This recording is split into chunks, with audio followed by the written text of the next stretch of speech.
NSDL की website पे चले जाएंगे, लिंक मैं डिस्क्रिप्शन में डाल दूँगा। यहाँ पे हम new pan Indian citizen form 49 alpha करेंगे। कैटेगरी में हम इंडिविजुअल करेंगे। ये सारे ऑप्शंस आते हैं, वैसे हम इंडिविजुअल पे करेंगे। फिर हम आ जाएंगे एप्लीकेंट इन्फॉर्मेशन में, जहाँ पे टाइटल श्री श्रीमती कुमारी जो भी है वो अपने अनुसार डालेंगे। फिर आ जाएंगे यहाँ पे first name, middle name, last name. इसमें बहुत लोग कंफ्यूज करते हैं। अगर किसी का मिडिल नेम नहीं है तो वो ब्लैंक ही रहेगा। फॉर एग्जांपल के लिए मैं नीचे ये डाल रहा हूँ, स्क्रीनशॉट आप देख सकते हैं। ये करने के बाद हम आ जाएंगे नीचे डेट ऑफ बर्थ पे।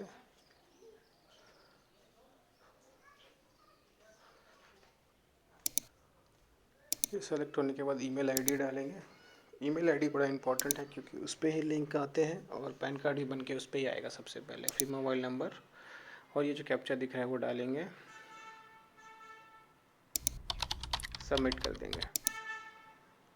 सबमिट करने के बाद we thank you for using online PAN application service of Protean, your request successfully registered with token number मिल जाएगा आपको, and the same has been sent on email ID provided in the PAN application. Token number यहाँ पे मिल गया। ये 30 दिनों के लिए वैलिड रहता है ये। अभी हम जाएंगे continue to fill PAN application. 3 तरीके हैं यहाँ पे करने के। एक ही पेपरलेस, सेकंड जो है सबमिट स्कैन इमेजेस थ्रू ई साइन, थर्ड है फॉरवर्ड एप्लीकेशन डॉक्यूमेंट फिजिकली। हम फिलहाल दूसरा वाला सबमिट स्कैन इमेजेस थ्रू ई साइन वाले पे करेंगे। आप किसी से भी कर सकते हैं। उसके बाद आता है whether physical PAN required, yes करेंगे। आधार कार्ड का लास्ट 4 डिजिट डालेंगे। डालने के बाद नेम एज़ पर आधार, जो भी आधार में जैसा नाम है वो डाल देंगे। यहाँ पे ऑटो फुल नेम लिख के आ जाएगा क्योंकि हमने पहले डाला था एप्लीकेशन में जो डाला था, इसलिए यहाँ पे शो होगा नाम पहले। इसके बाद हम आ जाएंगे यहाँ पे जेंडर सेलेक्ट कर लेंगे। रजिस्ट्रेशन नंबर कोई ज़रूरत नहीं, ब्लैंक छोड़ देंगे। Have you been known by other name, no, ऐसा नहीं है कुछ। Details of parents, whether your mother is single parent and you wish to apply for PAN by furnishing the name of your mother, ये अपने हिसाब से जो भी है देख लेना। यहाँ मेरे केस में यहाँ पे नो है। यहाँ पे हम डाल देंगे last name, first name and middle name. और नीचे में ये मदर नेम ऑप्शनल होता है, डाल भी सकते हैं, नहीं भी डालना चाहे तो कोई बात नहीं। फिर नीचे आ जाएंगे parents name to be print on PAN card, father's name या मदर्स नेम, ये ऑप्शन आ रहा है। तो जो भी चाहिए आपको, यहाँ मेरे केस में यहाँ फादर्स नेम चाहिए। ये करके मैं नेक्स्ट पे क्लिक कर दूँगा। ये करने के बाद सोर्स ऑफ इनकम, ये देखिए, हाँ, सैलरीड है, इनकम फ्रॉम बिजनेस है, नो इनकम है, जो भी है।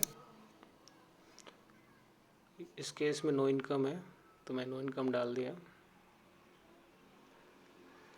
Please tick as applicable residence में हम डाल देते हैं। रेसिडेंशियल एड्रेस हमें यहाँ पे डालना होगा तो मैं डाल देता हूँ फटाफट से।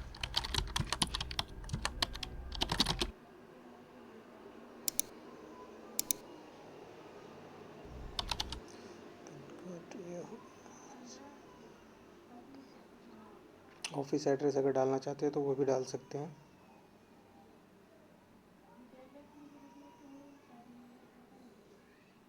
Telephone number and email ID address details, sorry, India, telephone number, mobile number, email ID डाल देंगे। अपॉइंटिंग रिप्रेजेंटेटिव, वैसे अगर माइनर किसी का बन रहा है तो उसमें ये ज़रूरत पड़ता है, माइनर अगर मेजर है तो कोई दिक्कत नहीं है। फिर हम यहाँ पे आ जाएंगे एरिया कोड। तो यहाँ पे अगर हमें ये एरिया कोड पता नहीं है तो हम नीचे पे help for help on AO code select the following, इस पर हम डिटेल डाल के ये जो area code, AO type, region code, AO number ये पता कर सकते हैं। तो मैं कर देता हूँ। ये करने के बाद ये देखिए जैसे नीचे आ गया तो इसको सेलेक्ट करते ही ऊपर फिल हो जाएगा ऑटोमेटिकली।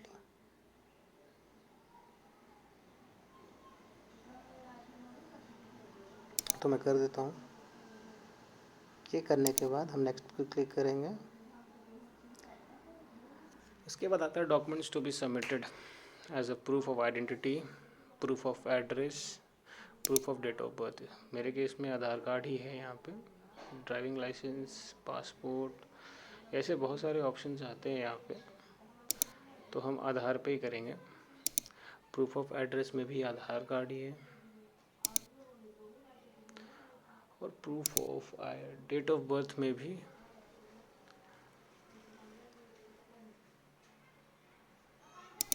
आधार कार्ड पे कर देते हैं। फिर यहाँ पे एक डिक्लेरेशन देना होता है।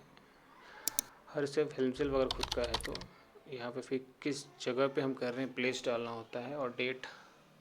फिर यहाँ पे हम यहाँ फ़ोटो अपलोड करेंगे और सेम वैसे ही यहाँ पे सिग्नेचर भी अपलोड करेंगे। ये करने के बाद नीचे upload supporting documents, supporting document में अपना आधार कार्ड ही है जो हमने दिया था, तीनों में आधार कार्ड ही दिया था, तो इसको हम यहाँ पे अपलोड कर लेंगे।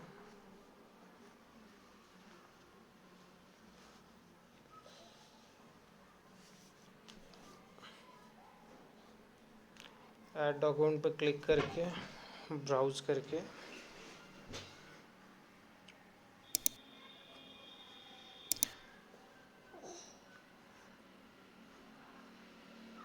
तो ये हमने कर लिया। करने के बाद अभी हम सिंपली सबमिट पे क्लिक करेंगे। होने के बाद सबमिट पे क्लिक कर देंगे। सबमिट पे क्लिक करते हैं, फिर ये आधार का ये फर्स्ट 8 डिजिट डालना है, या आप एनरोलमेंट नंबर भी डाल सकते हैं जो भी आपको याद हो।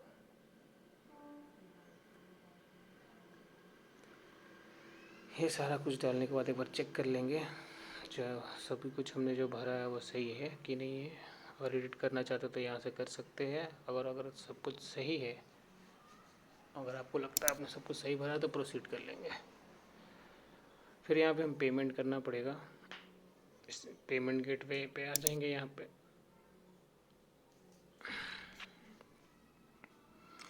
टर्म्स एंड कंडीशंस को एग्री करना होगा। ये पेटीएम की साइट पे हम इधर आ गए हैं। यहाँ से हम पेमेंट कर देंगे।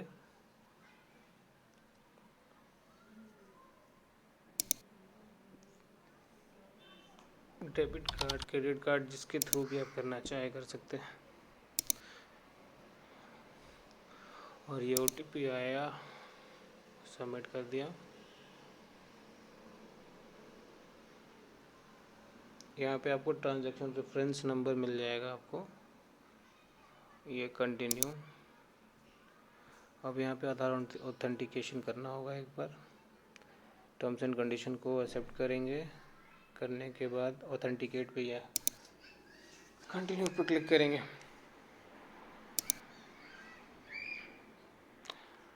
करते ही OTP ऑथेंटिकेशन होगा।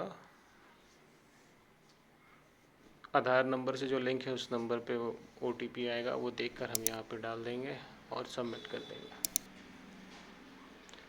Continue with e-sign. यहाँ पे आधार नंबर डालेंगे। ऊपर पे पहले यहाँ पे टिक करना होगा। हाँ, ये करते ही हम यहाँ पे फिर आ जाएंगे आधार कार्ड नंबर डाल के सेंड OTP। फिर एक OTP आएगा आधार नंबर पे जो नंबर रजिस्टर्ड है। वेरीफाई करेंगे OTP को और फाइनली ये खुल जाएगा।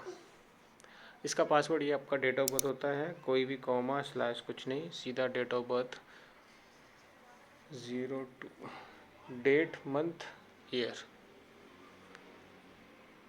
ओके पे करते हैं और ये आ गया।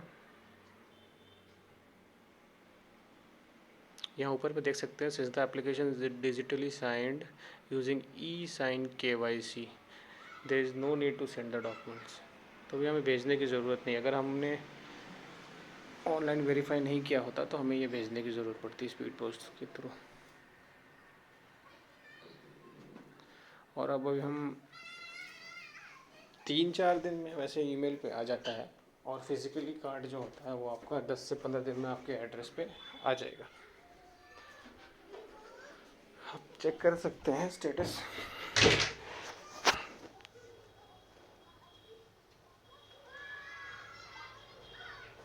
जो हमने कार्ड अप्लाई किया, अगर उसका स्टेटस चेक करना चाहते हैं तो ऊपर में देख सकते हैं know status of your PAN application. वहाँ पे क्लिक करेंगे तो हम चेक कर सकते हैं। क्लिक करने के बाद यहाँ पे हम डालेंगे पैन नंबर। पैन नंबर तो अभी मिला नहीं है, तो एक्नॉलेजमेंट नंबर डालेंगे जो हमें एप्लीकेशन जब सबमिट किया था तो मिला था। ये डालने के बाद कैप्चा डाल के सबमिट। तो यहाँ पे देख सकते हैं आप, ये रिक्वेस्ट फॉर चेंज और करेक्शन पैन स्टेटस यहाँ पे आपको नीचे दिख जाता है। जैसे कि यहाँ पैन नंबर अलॉट हो गया है, देख सकते हैं आप। तो इस तरीके से बड़ी ही आसानी से आप पैन कार्ड घर बैठे ही अप्लाई कर सकते हैं। पीडीएफ को खोलेंगे जो मेल पे आया है, और ये देखिए हमारा पैन कार्ड हमारे मेल पे आ चुका है।